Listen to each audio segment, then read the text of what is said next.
नमस्कार साथियों, मैं सरिता। स्वागत है आपका मेरे कहानियों के चैनल कुछ भूल गए कुछ याद है में। यहाँ मैं प्रत्येक अंक में आपके लिए एक नई कहानी लेकर आती हूँ। कहानियाँ वो दीपक हैं जो अंधेरे में भी राह दिखाती हैं। आज आप सुनेंगे प्रेमचंद जी द्वारा रचित एक लोकप्रिय कहानी पंच परमेश्वर का पहला भाग। जुम्मन शेख और अलगू चौधरी में गाढ़ी मित्रता थी। साझे में खेती होती थी, कुछ लेन देन में भी साझा था। एक को दूसरे पर अटल विश्वास था। जुम्मन जब हज करने गए थे तब अपना घर अलगू को सौंप गए थे, और अलगू जब कभी बाहर जाते तो जुम्मन पर अपना घर छोड़ देते थे। उनमें न खान पान का व्यवहार था, न धर्म का नाता, केवल विचार मिलते थे। मित्रता का मूल मंत्र भी यही है। इस मित्रता का जन्म उसी समय हुआ जब दोनों मित्र बालक ही थे, और जुम्मन के पूज्य पिता जुमराती उन्हें शिक्षा प्रदान करते थे। अलगू ने गुरु की बहुत सेवा की थी, खूब रकाबियाँ मांझी, खूब प्याले धोए। उनका हुक्का एक क्षण के लिए भी विश्राम न लेने पाता था, क्योंकि प्रत्येक चिलम अलगू को आधे घंटे तक किताबों से अलग कर देती थी। अलगू के पिता पुराने विचारों के मनुष्य थे। उन्हें शिक्षा की अपेक्षा गुरु की सेवा पर अधिक विश्वास था। वह कहते थे कि विद्या पढ़ने से नहीं आती, जो कुछ होता है गुरु के आशीर्वाद से। बस गुरु की कृपा दृष्टि चाहिए। अतएव यदि अलगू पर जुमराती शेख के आशीर्वाद अथवा सत्संग का कुछ फल ना हुआ तो यह मानकर संतोष कर लेगा कि विद्योपार्जन में उसने यथाशक्ति कोई बात उठा नहीं रखी। विद्या उसके भाग्य में ही ना थी तो कैसे आती। मगर जुमराती शेख स्वयं आशीर्वाद के कायल न थे। उन्हें अपने सोटे पर अधिक भरोसा था, और उसी सोटे के प्रताप से आज आसपास के गांव में जुम्मन की पूजा होती थी। उनके लिखे हुए रहनामे या बेनामे पर कचहरी का मुहर्रिर भी कलम ना उठा सकता था। हल्के का डाकिया, कांस्टेबल और तहसील का चपरासी सब उनकी कृपा की आकांक्षा रखते थे। अतएव अलगू का मान उनके धन के कारण था, तो जुम्मन शेख अपनी अनमोल विद्या से ही सबके आदर पात्र बने थे। जुम्मन शेख की एक बूढ़ी खाला थी। उनके पास कुछ थोड़ी सी मिल्कियत थी, परंतु उसके निकट संबंधियों में कोई न था। जुम्मन ने लंबे चौड़े वायदे करके वह मिल्कियत अपने नाम लिखवा ली थी। जब तक दान पत्र की रजिस्ट्री न हुई थी तब तक खाला जान का खूब आदर सत्कार किया गया।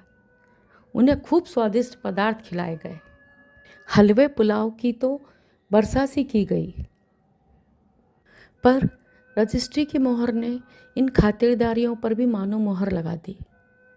जुम्मन की पत्नी करीमन रोटियों के साथ कड़वी बातों के कुछ तेज तीखे सालन भी देने लगी। जुम्मन शेख भी निष्ठुर हो गए। अब बेचारी खाला जान को प्रायः नित्य ही ऐसी बातें सुननी पड़ती थीं। बुढ़िया ना जाने कब तक जिएगी। 2-3 बीघे ऊसर क्या दे दिया, मानो मोल ले लिया है। बघारी दाल के बिना रोटियां नहीं उतरती। जितना रुपया इसके पेट में झोंक चुके उतने से तो अब तक गांव मोल ले लेते। कुछ दिन खाला जान ने सुना और सहा, पर जब ना सहा गया तब जुम्मन से शिकायत की। जुम्मन ने स्थानीय कर्मचारी गृहस्वामी के प्रबंध में दखल देना उचित न समझा।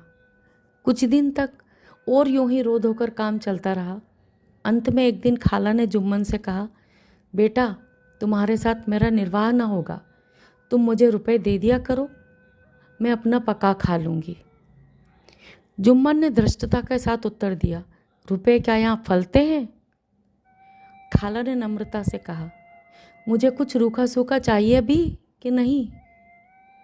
जुम्मन ने गंभीर स्वर में जवाब दिया, तो कोई यह थोड़े ही समझा था कि तुम मौत से लड़कर आई हो।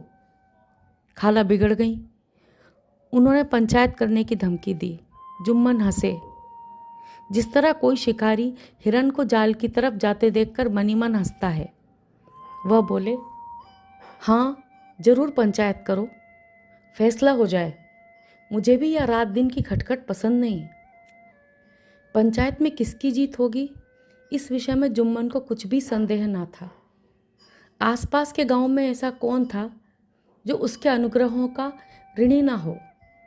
ऐसा कौन था जो उसको शत्रु बनाने का साहस कर सके?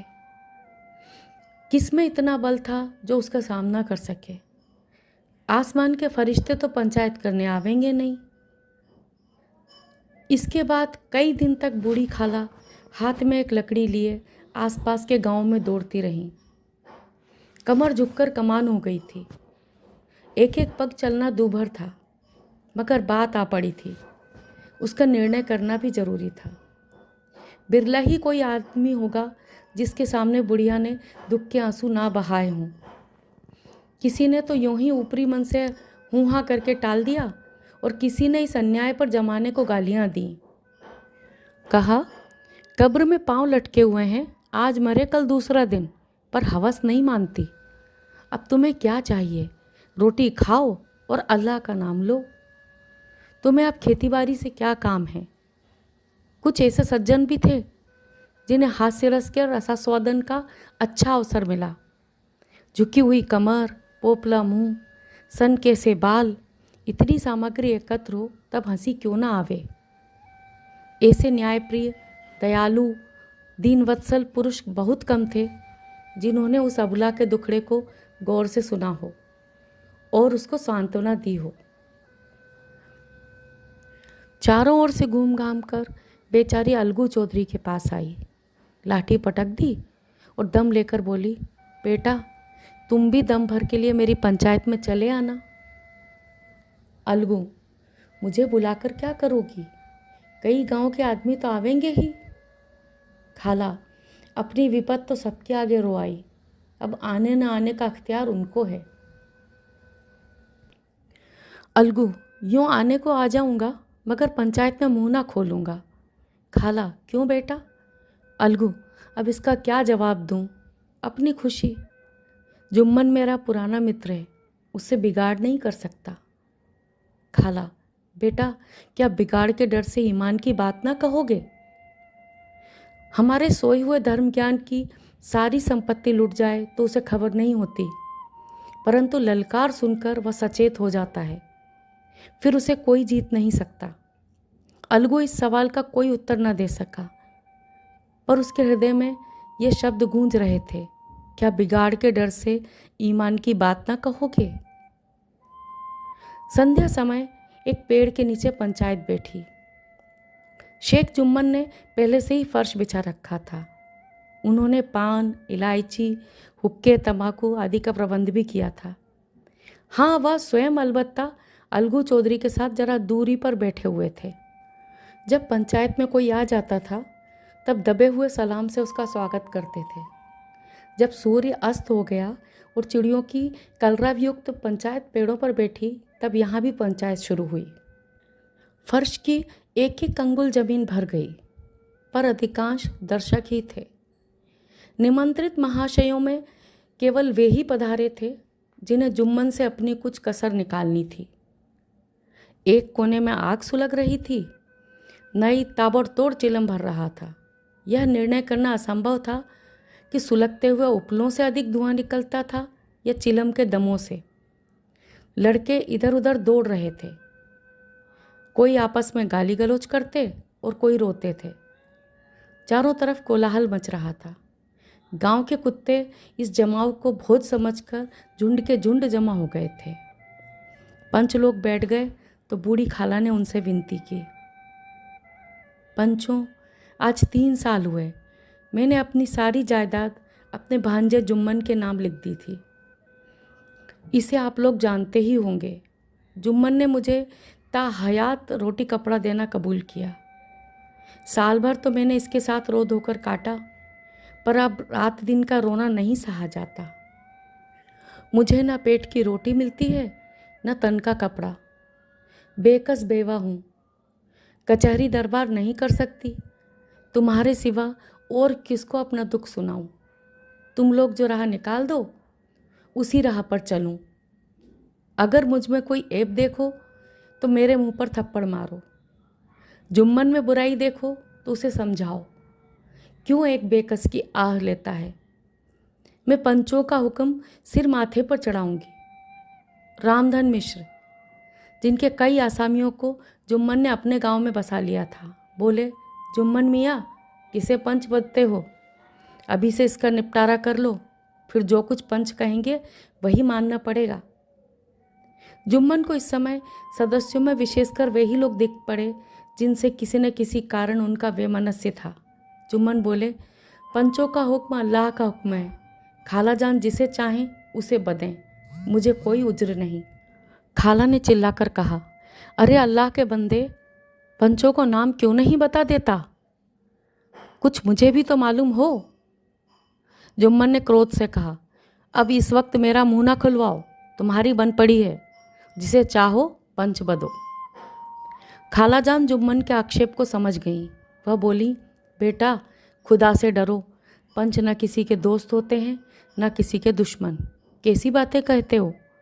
और तुम्हारा किसी पर विश्वास ना हो तो जाने दो, अलगू चौधरी को तो मानते हो।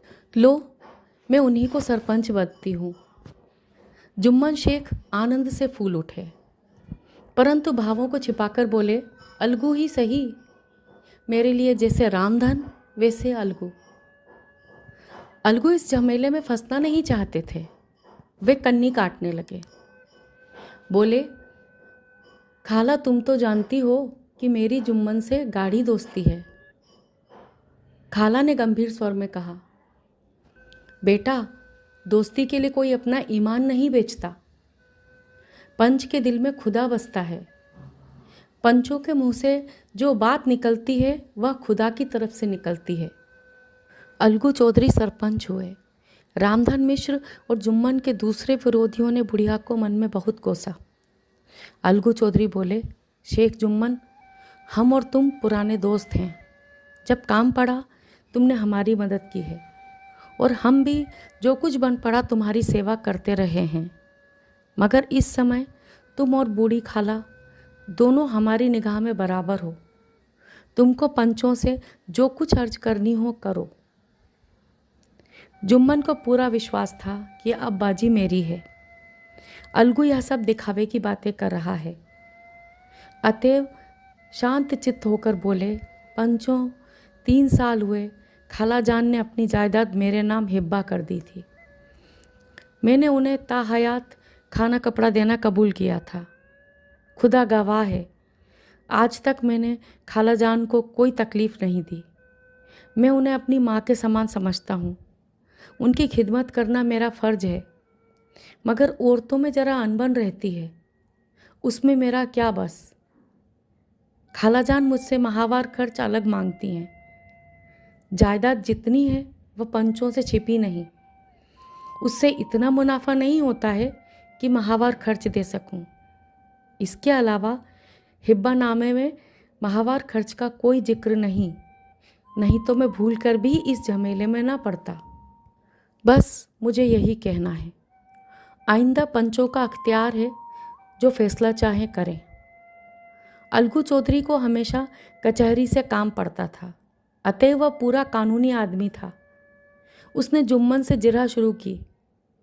एक एक प्रश्न जुम्मन के हृदय पर हथौड़े की चोट की तरह पड़ता था। रामधन मिश्र इन प्रश्नों पर मुग्ध हुए जाते थे। जुम्मन चकित थे कि अलगू को क्या हो गया।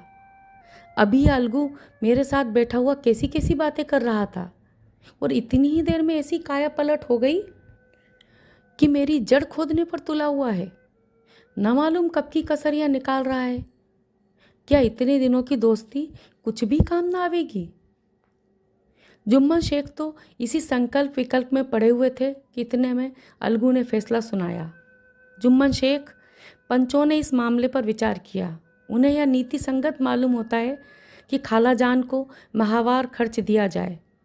हमारा विचार है कि खाला की जायदाद से इतना मुनाफा अवश्य होता है कि माहवार खर्च दिया जा सके। बस यही हमारा फैसला है।